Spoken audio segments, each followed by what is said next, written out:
Hi! Today we're doing another experiment. I want to test out which version of setting the under eyes is better.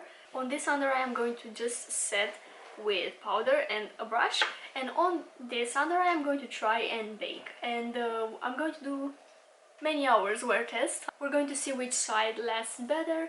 I'm sure that both of the sides are going to crease, but I do want to see which one holds up better. Okay, let's get into it. I'm going to use a concealer that I really love, the Maybelline Age Rewind. Numbers and everything faded. I think this is the shade Light, whatever. And I'm going to set with my RCMA No Color Powder. I just moved it into another jar because the original jar is huge and pretty impossible to use. So let's start applying the concealer. I'm going to conceal where I usually do. Usually concealing the inner portion because of the darkness and discoloration that I have going on here, and on the other corner because it lifts the eye and makes everything look more awake and makes the under eye more awake somehow. So right there. I usually get creases around this area. I have some little fine lines here, so I'm curious to see. A little bit on the lids as well.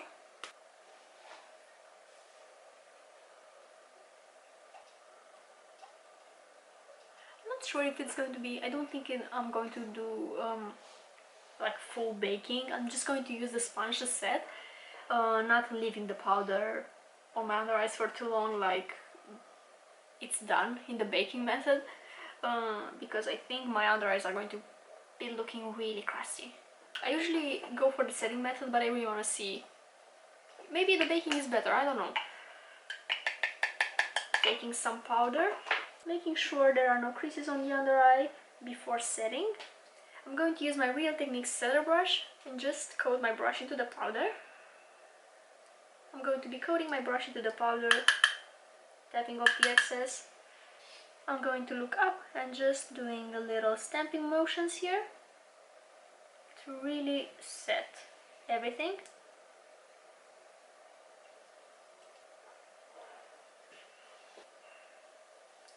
Okay, this is looking great, very smooth looking. Now let's move on to the baking part. I'm going to take some more powder here. Again, make sure there are no creases before setting.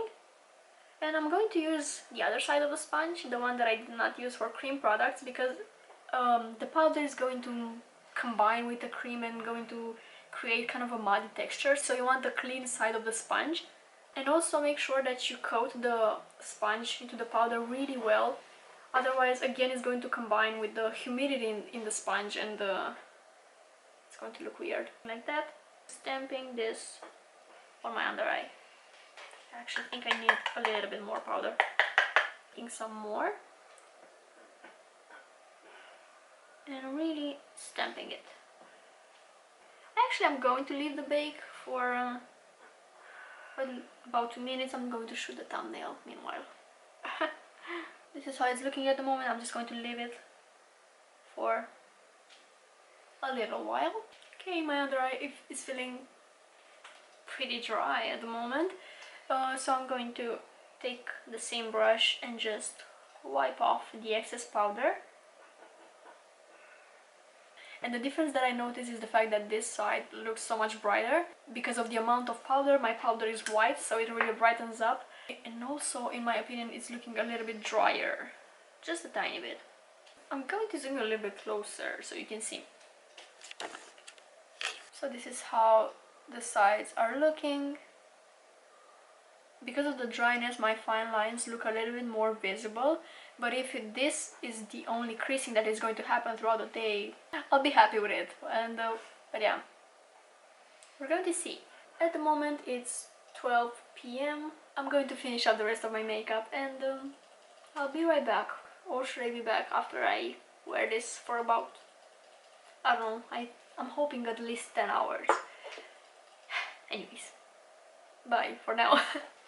I just finished my makeup. I just wanted to show it to you while it was fresh, because when I'm going to see you in 10 hours it's probably going to be not so cute anymore. But the under eyes are still looking nice. Whatever, it's been an hour it's 1 p.m. right now. And yeah, little random check-in, but I'll see you later at night. Okay, it's been almost 12 hours at this point. It's almost midnight, you can see it here. Let me just take my glasses off so you can see. And I have these ugly glass stains, whatever. I'm going to zoom a little bit closer because it's interesting. This is the baking side and this is the regular setting side. Oh, please be quiet. You're going to listen to my budgies because I turned on the lights, and as usual they get very active. Anyways, so as you can see on the side that I just set with the brush, I got some creases going on. I mean, they're normal, but whatever. And on this other side, it kind of stayed the same way as it looked in the beginning somehow, because in the beginning I got these little creases almost immediately because of the dryness. Because of such a large amount of powder, it kind of clung to my lines and just looks a little bit drier in general, but nothing else happened other than the fact that it just looks a little bit drier. But I'm really impressed how this side lasted, to be honest. I mean, this is not bad either. It's been almost 12 hours, so you can kind of expect a creasing to happen, but yeah, I'm really impressed of how smooth and just flawless this side looks. So yeah, I think I'm going to go for baking when I want my makeup to be very long lasting. Otherwise I think I'm just going to set if I don't need my makeup to last for 8-12 hours, you know. Really interesting. I really love this little test because like comparing makeup techniques and stuff, it just I don't know, it's interesting to me to see which techniques work better. And yeah, that's it. Hope it was useful, and if it was, don't forget to give this video a thumbs up. Thumbs up for the budgies. Anyways, I'm going to remove my makeup and just go to bed.